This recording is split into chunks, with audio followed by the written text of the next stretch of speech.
Hello and welcome to this week's What Were They Thinking? Among the variety of news items we have for you, good news for virologists, but nightmare for epidemiologists. America has a case of bird flu, not linked to any animal, but it's also infected a human. The eyes can tell you a lot more about your degree of health than you might initially expect, and it's certainly not the window into your soul. One weight loss diet may have a significant downside. And no, we're not talking about being a vegan. The archaeological seeds that have been resurrected all the way back from biblical times. A study that's decided it's worthwhile investigating how to make skin see-through, and it's not just in the pursuit of white skin. The interesting changes in the behavior of certain species when you change the time frames they're exposed to light, and then how they tolerate various degrees of cold. New chips that are incredibly fast and may drastically improve the download speeds of research material. AI has a not-so-secret bias in its politics. iPhones apparently react poorly to helium. And NASA is yet again giving robots more reason to be angry with humanity by sending a probe out into the darkness of the universe to linger in loneliness and sadness, much like 4chan, just with less rampant racism. NASA deploys its giant sail-powered experimental probe that will be powered just by light. And a conspiracy theorist talks about their belief about 9/11 and the fact that one image has undermined everything they believed in. The timestamps for these and other news items can be found in the description box below. Let's start with what has given virologists an absolute hard-on and epidemiologists nightmare fuel. An American has been infected with avian influenza. The problem is that that individual has no immediate known exposure to animals. That means the only way they could be infected at present is either the virus is spreading a really weird way, or they've been infected by another human. The latter situation is one that is very bad news, if it is the case. And that is a very, very big if, as there's a lot of speculation going on there. It is entirely possible that the Missouri individual happened to be exposed, incidentally or through some convoluted means, to an animal wherein they became infected. But that's the problem. There is no known exposure. And since the individual hasn't reported on it, and the CDC can't find any, it does make the probability of human-to-human transmission much higher, but it's still speculative. So until we have more information, yeah, this is one that's going to be causing some concern across the board. Next we have what is a real-world example, or at least theoretically a real-world example, of a lab leak theory. In this case, though, it's not a modern lab leak, rather we're going back to the 1970s. Hippies, Belgians, and Vietnam. What happened at the time is at Fort Dix in the USA, there are about 200 recruits that appear to have been infected somehow with the H1N1 swine influenza virus. Now, only these 200 individuals appear to have been infected, and admittedly 13 of them were hospitalized. But fortunately there don't appear to be any deaths. It did, however, spark a huge jump in the production and research into vaccines for avian influenza and swine flu. This is all well and good. It certainly has come back to benefit us now, but in the past it didn't really show much benefit, until a few years later. And that's because at that time, suddenly a new version of it seemed to be spreading out from Russia initially, but possibly from China even before then. And therein lies the question. How did it start spreading and why? One postulated theory is that in researching swine flu vaccines, and particularly the H1N1, there was an effort to try and attenuate the virus, that is, to make it weaker, and therefore allow the human body to be able to deal with it more effectively, and gain a memory without having to worry as much about it causing illness, and certainly spreading from host to host. Now that's good if it works. The problem is if you don't weaken it enough, it can still spread from human to human or any other host for that matter. And so they suspect, although reports aren't entirely clear, and we may not ever get the actual answer given what's known about it for now, that it originated in China and China's attempt to find a vaccine. And given how uncooperative China has been about COVID-19, the idea that they might have reported back in 1977 about what they're up to seems even less likely, particularly following that in a few years' time there'd be Tiananmen Square, and that made them even less cooperative with the Western powers, and certainly the rest of the world as a whole, let alone the Western government. The saving grace to that, so to speak, is that because of the year prior and the Fort Dix problem, there was a huge amount of preparation trying to find, vaccines to just this situation, so fortunately the world was actually fairly well situated, and while dealing with it was a hassle, it could be dealt with. Next we have your general health, not necessarily due to viruses in this case, but how we can tell a lot more about your health by looking at your eyes. For example, diabetes is something that will affect your eyesight to some extent. It's one of the major problems. There's also issues around blood pressure. You can have issues around neuropathy and certainly peripheral pain. That's your fingertips and toes begin to hurt. There's issues around blood flow to your extremities as well. And there are all sorts of other things, but diabetes is just one that shows up starting with your eyes. By looking at the health of your eyes, for example, when you go to your optometrist to get your eyesight tested, it can give an idea as to what's going on, particularly if there are other diseases that might show up in your eyes as well. Glaucoma is an example of this. Glaucoma is something that affects the optic nerve and will eventually lead to blindness if you are unlucky. If you are fortunate to catch it early enough, you can certainly reduce the duration or at least slow down the impact of glaucoma. But theoretically, if it goes untreated or at least unnoticed without being treated, you basically are out of luck and you will gradually go blind. Next we have similar sort of investigations, but rather than looking at your eyes and trying to pick you up with terrible and cheesy lines, we're instead looking at your knees, and possibly still trying cheesy pickup lines, but less likely. What we're talking about instead is why it is that your knees hurt particularly, and particularly looking at the bones. The human knee is kind of weird in a way. Admittedly, it's not the weirdest knee in the world, but it's still weird. And because of how we've evolved to have it, primarily to allow us to walk upright and travel reasonably efficiently, our knees are kind of weird, and the adaptation to get there has meant that a lot of what we have doesn't exactly work the way you'd want it to, and certainly it's not foolproof, which if nothing else proves that there is no intelligent designer behind us. Because of that, things like arthritis are a fairly major problem, and again, the cause is fairly well understood. For example, if you have autoimmune conditions, they can cause the immune system to attack it. In other cases, old age, wear and tear break down the protective layer over the bones, and this causes the same sort of effect. And there are more reasons again out there. But a lot of this shouldn't really happen under normal conditions after all. The way the human body is, it should have been able to deal with this over time, unless there was some sort of pressure forcing us to move in one direction while trying to retain other features.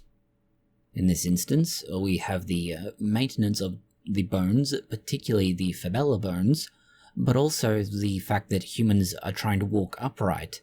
And this adaptation, or more accurately expectation, might be the cause, at least in part, of why knees are particularly prone to various forms of osteoarthritis. Although then again, it could also just be really bad luck. In less luck-related developments, we have dieting, and the fact that some diets just are not good for you. For example, low-carb diets. Now, this study has some pretty major concerns, but at the same time, it's also a very long study, so depending on how you want to look at it, the strengths and weaknesses may or may not balance out. First of all, they're looking at a 17-year-old study, and the reduction in carbohydrates. What they've found is that if you reduce carbohydrates, that is basically sugars, you apparently may have an increased risk of type 2 diabetes, which doesn't make sense, because normally diabetes is associated with an increased consumption of carbohydrates, things like sugar, primarily sugar in the form of refined sugars, for example white table sugar, or excessive sugar intake when it's combined with other foods, for example a soft drink, ultra-processed food, and so on. So we now have a fairly long study time frame, a fairly, let's say, significant claim that needs something to back it up. So you might be wondering, what's the problem with it? And it's that they sporadically followed up with the individuals involved. The 40,000 people involved were from one city in Australia, and they were recruited between 1990 and 1994, so basically 10,000 people a year. The problem with this is that the individuals were followed up sometime between 1995 and 1998, and then again between 2003 and 2007. So we have fairly large gaps between each of these follow-up sessions. That sporadic data collection is a pretty big concern, particularly when you look at what they're finding. The researchers found that there's about a 20% greater rate of diabetes in those who significantly reduced their carbohydrate-sourced energy, down to about less than 40%, give or take, whereas those who had more than 50% of their daily energy sourced from carbohydrates had obviously 20% less risk. To be clear, this is not saying that reducing carbohydrates is bad, but that reducing carbohydrates alone is not the answer, mostly because the diets that do so tend to rely more heavily on other sources of energy, and sometimes these are not a good replacement. For example, they may replace it with significantly greater protein or, more likely, lipids such as fats. So yes, there are some concerns. But again, the study is not necessarily the be-all and end-all. In a far more interesting news, at least technologically speaking, we have devices intended for cropland farming, wherein they will detect the DNA of certain plant diseases and notify the farmer, allowing them to more effectively administer treatment. We don't just mean that they'll choose the right treatment, but also localize it to where it's only where needed, and possibly only to the amount that is needed, so you're not spraying entire fields with, say, fungicides or pesticides. Instead, you're spraying only a narrow area, which would mean that there's less cost to the farmer for obviously pesticides, fungicides, etc., but also a far less impact on the environment since you're only treating where it's needed to be used. Of course, remembering that the nature of these designs and all the other issues, they may not necessarily be perfect, mostly down to the fact that, depending on how they've designed it and how it works, which sadly is not explained in great detail, you may not necessarily get a perfectly accurate measure, and as such, you may be mistaking one thing for another, particularly noting that the thing itself has to become airborne to be picked up by the device, and so you're only going to be able to pick up a certain limited range of possible pathogens. So there are some concerns there, but in theory, if it works as described, it would be incredibly effective and a great boon for farmers, because it would reduce the cost of what they need to deal with these various pathogens. In far more challenging plant-related news, archaeologists have been able to regrow a tree that was described in the Bible and it basically went extinct. And because of this, it's incredibly useful, not just from the fact that they could resurrect this long-dead particular tree species, called the Southern African Commiphora species, but that they've done so using such ancient seeds. Understand, sometimes just getting seeds you've bought basically brand new from a seed distributor, let's say, can be challenging enough, let alone seeds that are, say, 3,000 years old. Individually, the research is great because, well, resurrecting something long since dead that won't try and kill off humanity, but more importantly, it does show a way, at least in this instance, of resurrecting completely dead taxa, and that means we can take back a species that should be extinct and make it live once more. There are some very definite questions about whether or not it's safe, ethical, or appropriate to do so, but given that they're archaeological samples and do have an arguable cultural and religious significance, maybe not. Far more questionable is the design of a robot that can walk itself, But what's important about this robot is not that it walks itself just because it can, but that it's powered and controlled by the mushrooms growing on it. No, this is not the start of a zombie plague, thankfully. The Walking Dead are not among us, nor do we have to worry about something like clickers. Instead, what happens is the fungal mycelia, that is the long tendrils that grow from the fungus body, not the fruiting body, the mushroom itself, but the actual body of the mushroom, are able to a certain extent, control the robot. And by doing so, they can make it move towards the light, something that it wants. Now, thankfully not towards the light in the form of dying, but instead towards the light that's ideal for it to grow, and thereby allow it to more actively control its environment. And this is obviously not something that a mushroom should be able to do. It's not necessarily immediately important now, mostly because having a mushroom, say, walking around your house is just going to be creepy. But what it can be useful for is if we incorporate the mushroom mycelia into something, let's say, more adventurous, lunar rovers, for example, and give them some degree of control over the robot. It would allow us to power and direct it without having to have anywhere near as much in the way of circuitry and certainly electronically consuming products like, say, a computer. Instead, you have your mycelia in there, and the mycelia achieves much of the same result. In similarly useless at the moment news, we have experiments that allow the creation of completely clear skin. Now, clear skin not in the form of pimples, but clear skin as in you can see through it, which does also again sound kinda creepy and somewhat dystopian. Why this is important is not necessarily that we want to make, completely pigment-free skin, but that we can see through it and observe what's happening inside. Typically speaking, the pigmentation within the skin and various other products within it will basically cause a light to scatter and then reflect back, and we can obviously see that it's there, which is all well and good, particularly if you want to live, because it stops radiation and various other light, like UV light, from getting through and causing damage. Not so great in the laboratory, where you may want to see, say, organs growing, bones developing, or whatever else. So obviously it has use, but to get there, it's not so easy. In fact, it's very damn hard, and that's why it's taken a long time, and no doubt somebody with a particularly odd penchant. To get this result, you need two things. One is, in this case, a product that has a reasonably homogeneous wavelength, that is, the light that hits it won't really bounce off and diffract into everything else around it, similar to how light will break up in a prism. The second thing you need, given this is going to be in a living organism, is for it to be biocompatible.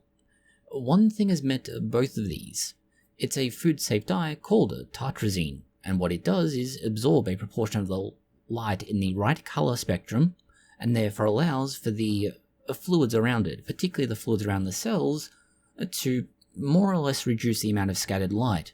This means light can penetrate deeper into and through the organism, and therefore allow it to be observed before it bounces back out and hits our eyes or whatever else you're using to record it.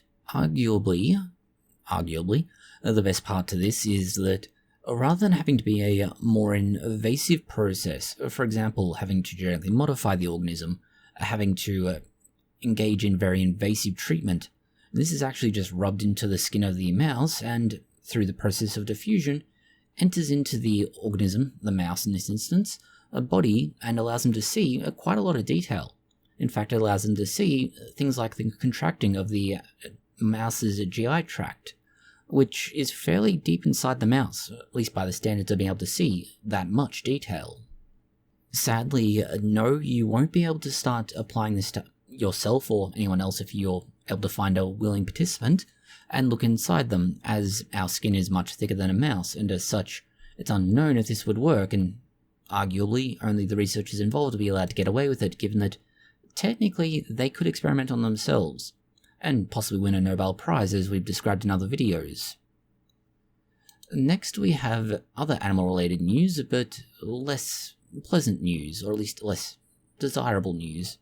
A mass die-off of bats in the USA is also linked to a significant number of infant deaths. So yeah, this one's probably not going to be good news, or at least happy news. Unless you really hate children, in which case, good for you? What we have is white nose syndrome. It's a fungal disease, and rather obviously from what we've said, it affects bats. Now, that's all well and good. It's bats, we can hopefully do something about it. The problem is very simply that the huge number of bats that are dying off has a direct effect on the ability to curtail various other diseases and pests that are out there. And the researchers argue that there are about 1,000 human babies that died from various things that could have otherwise been prevented if the bats had not died. The other side to this that the researchers are trying to argue, which is arguably the worst argument they could make, is that farmers have had to use various pesticides because the bats aren't available to get rid of these pests, and that has also contributed to the increase in infant deaths. Something we're going to call bullshit on right away. Going to other compensation mechanisms, and no, not sports cars, middle age, and small penises. It's compensation for the changing environmental temperature and duration of the day. Basically, in this case, do cyanobacteria alter the way they can deal with cold by the amount of sunlight or general light that they're exposed to, which doesn't seem like it should be that much of a question. It seems like most humans recognize to some extent that as they go into winter, they get used to the cold, and as they get into summer, they get used to the warmth again. It would presumably be reasonable to think that microorganisms would have, if not as complicated, at least as similar mechanisms by which to adapt to the various changes in temperature. What they found was that with different durations of day, so to say, the cyanobacteria they had could survive colder for a much longer time frame. They did this by creating a 5 to 6 hour day versus a much longer summer equivalent day. When doing so, the cyanobacteria had a much higher rate of survival. In fact, significantly greater survival rates, up to 3 times what they were expecting compared to the summer equivalent, so to say. This does several things in terms of what it means. First of all, we have the rather obvious fact that cyanobacteria compensate for day duration, but it also shows that photoperiodic responses, that is the ability to respond to changes of sunlight exposure for how much time at a given time of the year, actually occurred much further back in evolutionary terms than we currently accept as being true. Next we have what is more interesting, not so much because it's significant in and of itself, but significant in what it might mean going forwards. It's a expression of concern about a theoretical answer or postulation about certain things in physics. Now, where this is important is that an expression of concern in and of itself isn't necessarily bad. It very much depends on how bad the physicists have done their study or presented their idea. The problem here is that the expression of concern is possibly a prelude to a retraction, which is already a big issue, but also that what they're raising questions about is that basically that a theoretical proposition of this is a thing we want to put forward into the scientific community and now everybody can have at it is going to be retracted because people don't agree with it. And that's going to raise some pretty big red flags for physicists, mostly because they're no longer going to be putting forward theoretical ideas, but only what they can definitely say will not get retracted, as that is a very big black mark against them in any list of things they've done. It's not the end of the world, but especially for either junior or newly started laboratories, it's a big issue for them. Of course, there are people who have gone through the article in question far better than we can, and we certainly suggest you look at videos or publications from those individuals who can go through it in much greater depth than we can in this video. And next is technology that will theoretically alter the ability of networks to provide far greater speeds for network coverage. Now, this would allow you to download your research files much quicker, or allow you to upload to your Twitch or OnlyFans account much quicker as well. The key here is that what they're doing is, to a certain extent, changing the way the chips are working. Most research so far has been relying largely on fairly limited frequencies, mostly looking at the gigahertz range. This is why you have 4G, 5G, and presumably next 6G. But what this chip will do will allow them to move from gigahertz to terahertz. Terahertz should theoretically be able to carry much more data, and that would then allow for much greater download speeds, and conversely should allow for much greater upload speeds. But for most individuals, you're not really uploading data so much as you are downloading. The way the chip's designed, it can take a terahertz signal, and by taking it, they can then split it into 54 small signals. These 54 small signals can then be divided into a further 184 channels, and then each of these in turn has more ability to break it up again, or at least slow it down in different ways. That allows them to get speeds of between 40 and 72 gigabits per second. Admittedly, these are what they claim, and how well it would work in practice is a very different matter again, but at least in theory, it would be much faster than any of the currently available networks. Although then again, there are many questions about the currently available networks as well. The problem with this is going to be rather direct and simple, and that is, compared to the gigahertz range, terahertz range frequencies have much shorter ranges. As such, they're going to have to find ways to compensate for this. Again, going back to the compensation vehicles. One way to do this is to shift away from the current traditional antenna setup, and instead of having a broad signal sent out everywhere at once, instead try and have the chips dedicated to specific directions, which would theoretically boost their efficiency, reliability, and the distance in which they can broadcast. The probability of us actually seeing this in anywhere outside of major urban centers is kinda tiny though, and the reason for that is quite practical. The probability of a large network provider upgrading their equipment, or replacing it in some cases, with this new frequency equipment is kinda tiny unless they're going to make their money back, and at this moment it seems kind of unlikely. In terms of companies that made their money back, we have Microsoft and the former CEO, Bill Gates, who has sparked controversy by saying that in the next 30 years the world is going to face two options: a major war or a major pandemic. It's basically choosing between the douche and turd sandwich from South Park. And it's probably true, we might even be so lucky as to get both options. Oh, the feast we'll have. But no, the problem is really quite simple. We're either going to have a massive war due to various hotspots at the moment, the issues of AI and deep fakes, misinformation, etc., or we're going to wind up with some sort of exotic and exciting disease, like avian influenza, or if we're really lucky, zombies. But odds are on something exotic that's not zombies. And so, as Bill Gates has said, yeah, there's a good chance we'll have war or disease, if not both, over the next 30 years. As the article points out, a lot of what is being criticized is not so much necessarily the response once the disease starts taking effect. For example, what happened during COVID-19. Rather, it's the lack of attention to prevention in the first place. That is, people don't really care about it, and certainly governments don't, until it becomes their problem. And suddenly they want to fix it with a great deal of urgency, and they want to throw every last resource they can at it. But until it gets to that point, they're more than happy to let it just fester away like a wound that's going to slowly kill the host, unfortunately. So yes, start casting your votes. Are you expecting war, disease, or both? In terms of voting though, AI could be a big issue, mostly because they appear to have political biases. In fact, this is something that's been reasonably well understood for quite a while now, so it shouldn't be a surprise, but most of the time the biases seem to be based not so much on what they're not really AI, they're large language models, have been trained on, and then they've had very specific instructions added on top of this. And that's a problem.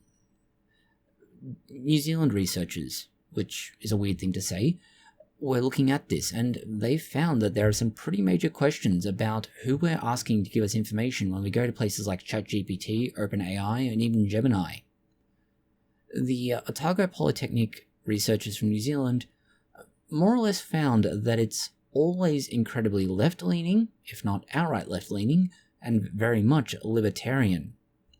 There are a few examples that are slightly more centrist, but even they're still almost entirely left and libertarian. What's getting more interesting, at least according to the researchers, is that previous iterations of things like ChatGPT didn't appear to have as pronounced a political bias, or at least they don't believe there was one. But that's also based on the difficulty of aggregating the responses and analyzing them in a meaningful way. But it would indicate, at least theoretically, that if the newest iteration only is demonstrating a certain political bias, that the developers behind it are, let's say, deliberately shifting the goalposts, and that is some pretty big issues there. Mostly because, well, companies have already been getting in trouble for possibly engaging in election interference, let alone something like this that could be a really, really big problem for them. Of course, that's just one theoretical answer.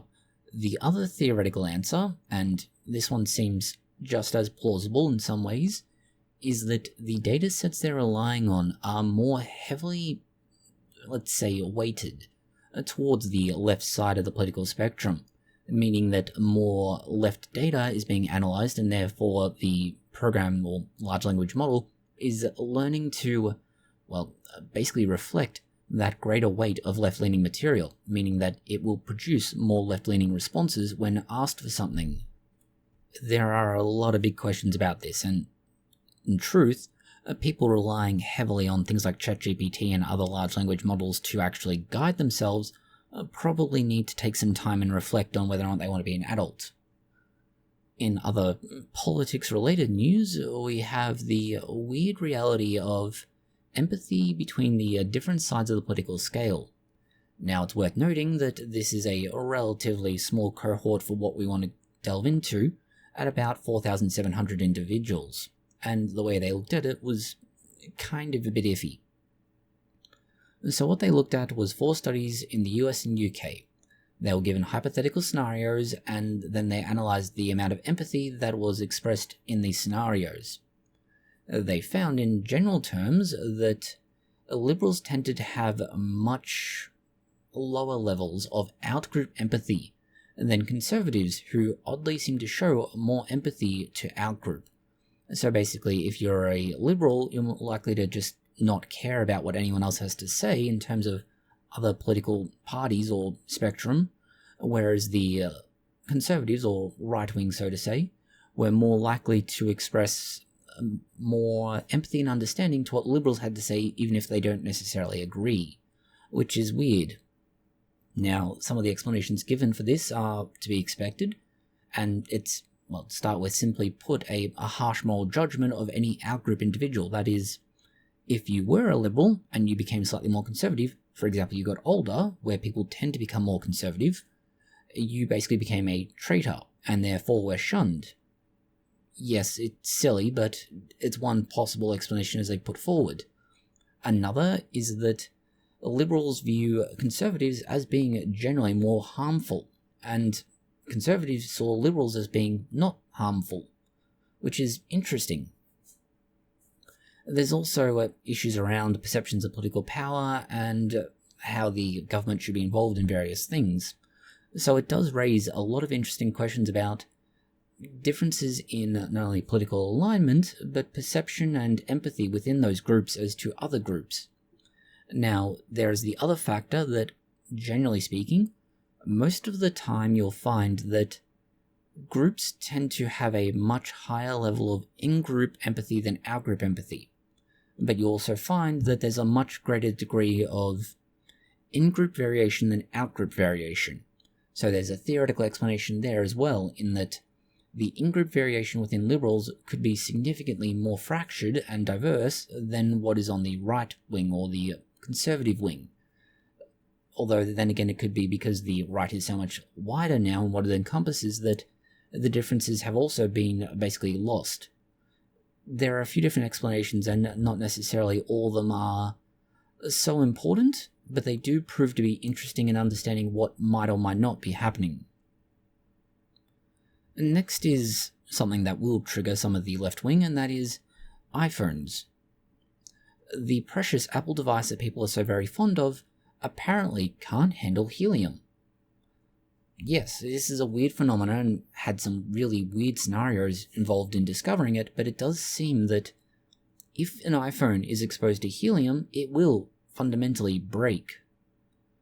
Now, we're not talking about anything that might come to mind right away, because the method by which it breaks is kind of unique and interesting. What happens is that there's a particular part of the chips that are designed to ensure that the time is kept within the device. This always ensures it ticks over correctly, even when theoretically it has no power itself, or at least no power in terms of the battery being dead.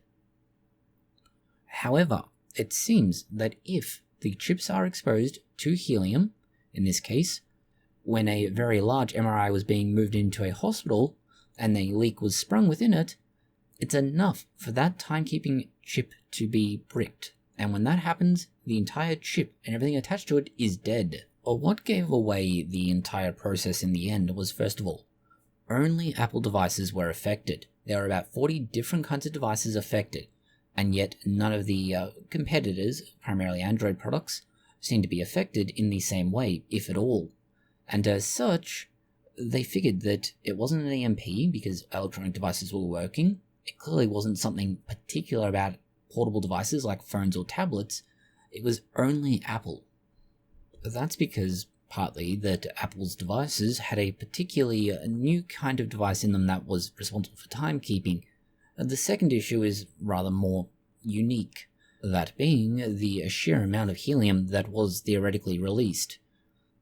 In theory, there were 120 liters of liquid helium that escaped, and due to its huge expansion process, it became 90,000 liters of gaseous helium.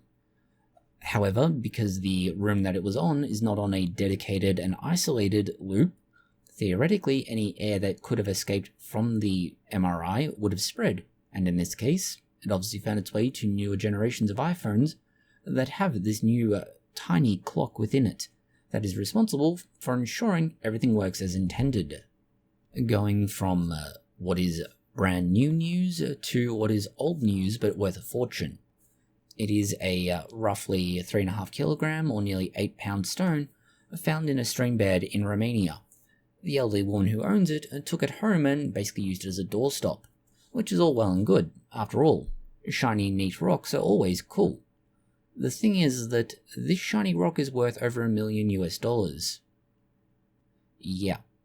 What's special about it is that it's partly made from amber being tree resin that has fossilized over time. Given this is not the first instance of an incredibly valuable stone being used as a doorstop, we do strongly suggest that you take a look at yours if you happen to have one.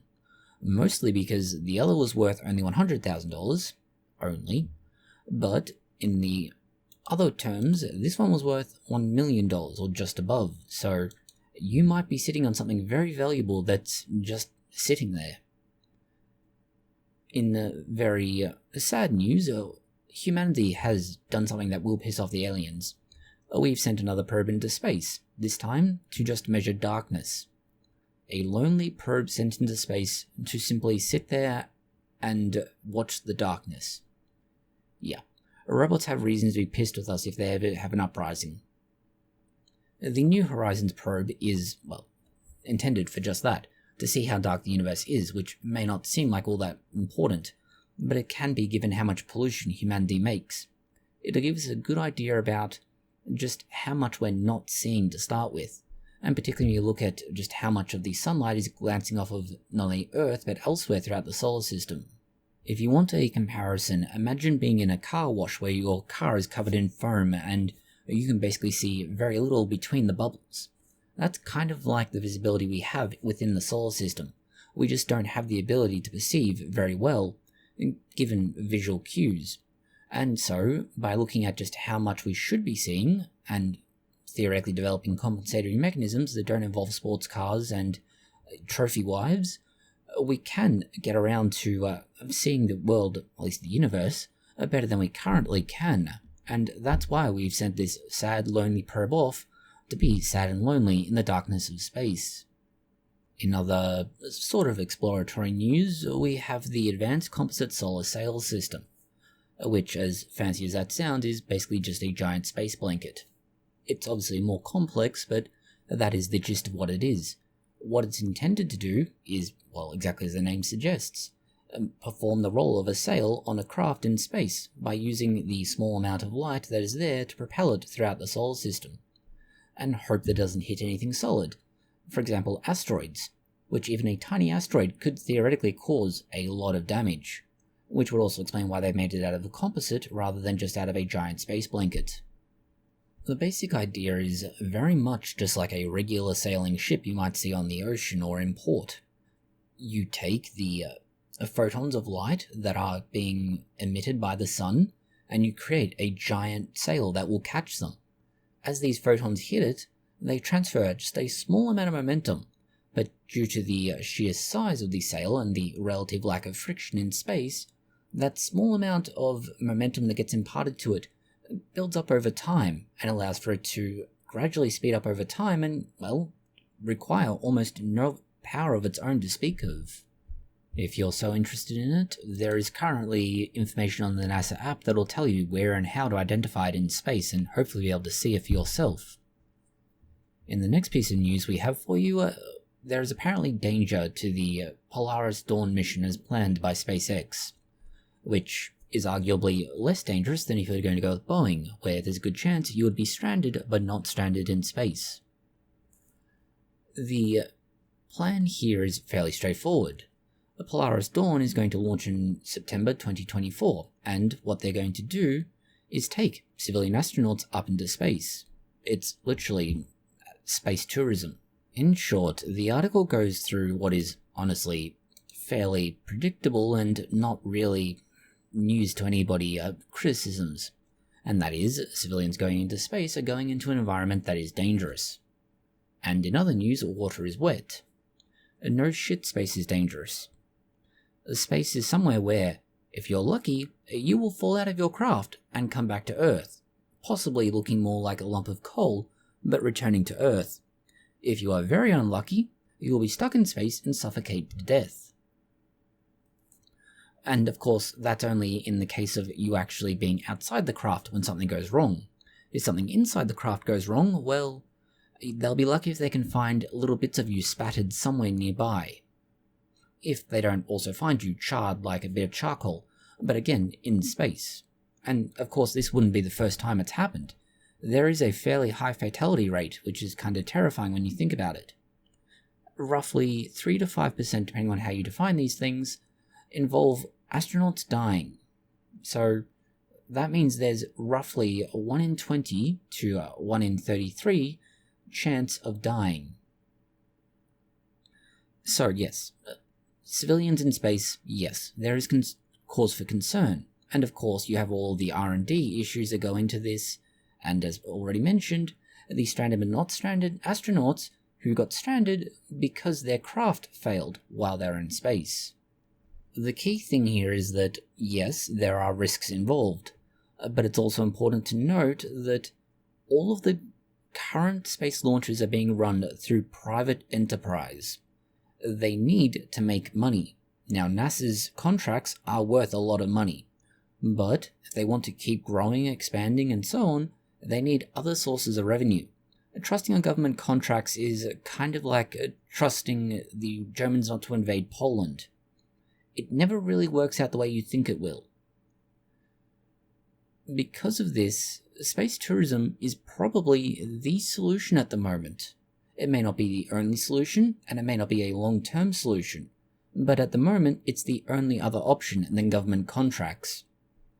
Next we have what is honestly more a bizarre case study we mentioned at the end because it is so weird. It's a self-experimenting female virologist who decided to treat their cancer with, well, as you would guess, viruses. What they did was take what is described as research-grade virus preparations, which just means that it's sterile, they know what they have, and they've prepared it under the right conditions.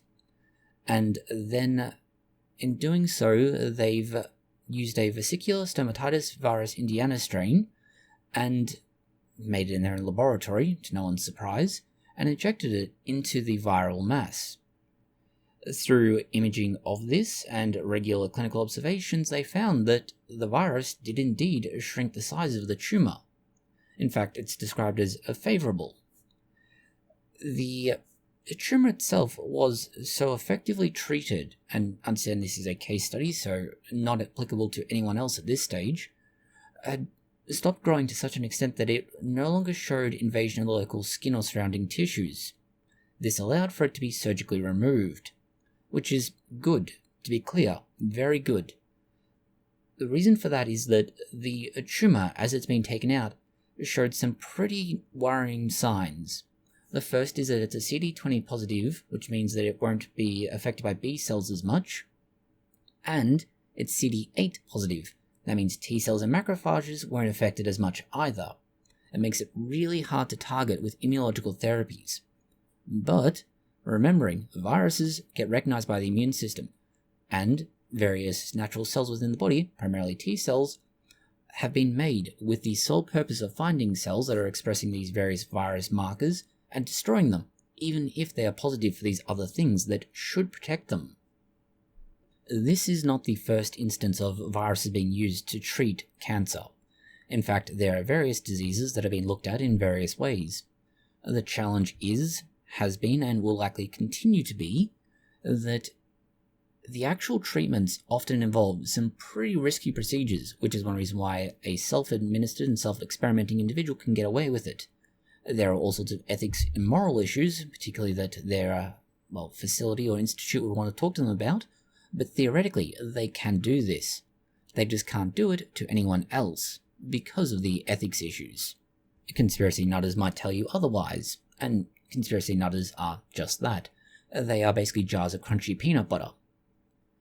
In other conspiracy news, and the last item we have for you this week, it's the image that undermines and, to a certain extent, derails the entire 9/11 conspiracy theory. That is, it was an inside job. It's obviously not. And what gives it away is an image showing the light shining through the Twin Towers, where you can see that there is almost no structural elements to the Twin Towers other than the inside core in the very center of the building. It shows you that once you start dropping the mass down from the top of the building and working its way downwards, there's not a lot to hold it up, which is exactly how the building was designed. It needed to be lightweight and strong in order to be so damn tall. Particularly when you look at when it was built as well. Building design has gone a fair way since, and there's been various developments in the materials of construction since, but overall some of the basic concepts haven't really changed. And so, looking at this, you can understand why it is that 9/11 conspiracy nutters do not want to even consider the image, because they'd have to think, how do we fit our current crazy model, whatever it happens to be, with what we're seeing now? And most of the time, they can't. And as such, denial is the easiest option. Admittedly, it's also one of the steps in accepting grief, but nevertheless, if we're not talking about the 7 stages of acceptance, they're just in denial. That's all the news we have for you this week. Thank you for watching. If you found it interesting, consider liking, sharing, and subscribing. And please do post any comments, questions, or suggestions you have below.